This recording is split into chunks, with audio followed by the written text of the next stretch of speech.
कभी इसे इंसाफ का हथियार समझा गया, अपराधियों के किलों को ध्वस्त करता, कानून की नई इबारत लिखता, लोग तालियां बजाते, इसे न्याय का प्रतीक मानते। लेकिन फिर बुलडोजर अपने कामों पर इतराने लगा। ताकत के नशे में चूर होकर इसने बेगुनाहों के घरों पर भी कहर बरपाना शुरू कर दिया। सपने धूल में मिलते गए, आशाएं मलबे में तब्दील हो गए, मगर इसका तांडव नहीं रुका और अब इसने सभी हदों को पार कर दिया है। जो कभी गुनाहगारों के घरों को गिराने के लिए मशहूर था, वही अब मुर्दों को भी सुकून से सोने नहीं दे रहा। मौत के बाद भी कब्रें अब सुरक्षित नहीं हैं।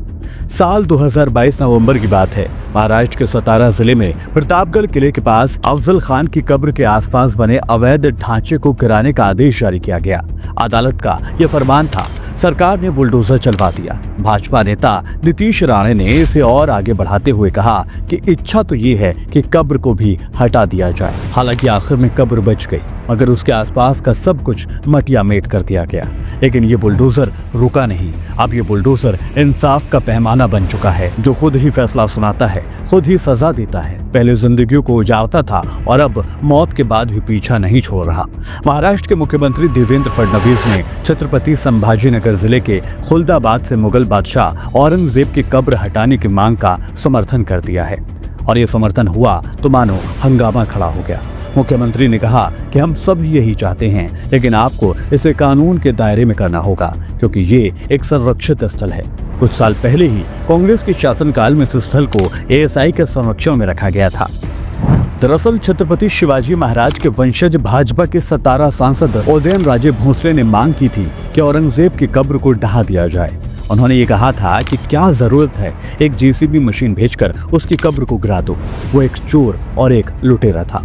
उन्होंने आगे कहा था कि औरंगजेब की कब्र पर जाकर श्रद्धांजलि देने वाले लोग उसका भविष्य हो सकते हैं, लेकिन औरंगजेब का महिमा मंडन अब बर्दाश्त नहीं किया जाएगा। उन्होंने मांग की थी कि शाहजी छत्रपति महाराज, राजमाता जिजाऊ छत्रपति शिवाजी महाराज और छत्रपति संभाजी महाराज के बारे में गलत बयान देने वालों के खिलाफ सख्त कार्रवाई की जानी चाहिए। दरअसल ये पूरा विवाद 3 मार्च 2025 से शुरू हुआ था, जब अबू आजमी ने, जो कि समाजवादी पार्टी के जाने माने लीडर हैं, उन्होंने औरंगजेब के लिए एक नर्म रुख अख्तियार करते हुए कहा था कि हमें गलत इतिहास दिखाया जा रहा है। औरंगजेब ने कई मंदिर बनवाए हैं, मैं उसे क्रूर शासक नहीं मानता। छत्रपति संभाजी महाराज और औरंगजेब के बीच धार्मिक नहीं बल्कि सत्ता और संपत्ति के लिए लड़ाई थी। अबू आजमी ने कहा था कि अगर कोई कहता है कि ये लड़ाई हिंदू और मुसलमानों को लेकर थी तो मैं इस पर यकीन नहीं करता। जिसके बाद महाराष्ट्र की सियासत से लेकर उत्तर प्रदेश की विधानसभा तक ये मुद्दा गर्मा गया था। सीएम योगी ने तो अबू आजमी को उत्तर प्रदेश तक भेजने के लिए कहा था कि हम अबू आजमी का इलाज यहाँ कर देंगे। जब इस मुद्दे पर सियासत ज्यादा गर्माई तो 4 मार्च को अबू आजमी इस बयान पर सफाई देते हुए नजर आए। उन्होंने कहा कि मेरे शब्दों को तोड़ मरोड़ कर दिखाया गया, फिर भी मेरी बात से कोई आहत हुआ है तो मैं अपने शब्द, अपना स्टेटमेंट वापस लेता हूँ। मैंने वही कहा जो इतिहासकारों और लेखकों ने लिखा है। मैंने छत्रपति शिवाजी महाराज, संभाजी महाराज या फिर अन्य किसी भी महापुरुष के बारे में कोई अपमानजनक टिप्पणी नहीं की है। सपा विधायक यही नहीं रुके थे। उन्होंने कहा था कि औरंगजेब ने 52 साल शासन किया और अगर वो सच में हिंदुओं को मुसलमान में कन्वर्ट करते तो सोचिए कितने हिंदू कन्वर्ट हो जाते।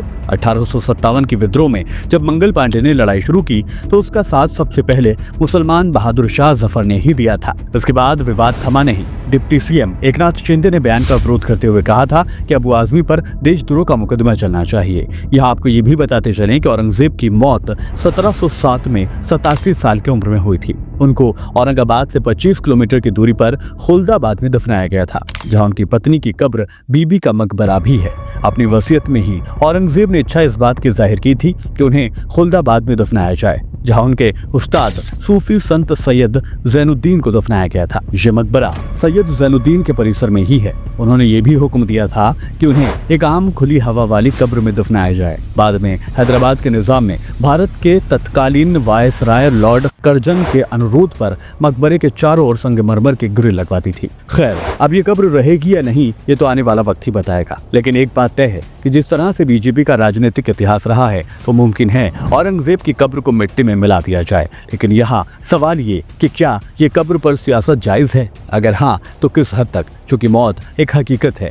मौत एक ऐसी सच्चाई है जिससे कोई बच नहीं सकता, एक ऐसी हकीकत जो राजा से लेकर रंक तक हर किसी को बराबर कर देती है। मगर क्या मौत के बाद भी इंसान चैन से सो नहीं सकता? क्या कब्र भी राजनीति का अखाड़ा बन सकती है? आप अपनी राय हमें कमेंट के जरिए बता सकते हैं। फिलहाल मेरे साथ इस वीडियो में अभी के लिए इतना ही, फिर होगी मुलाकात। नमस्कार।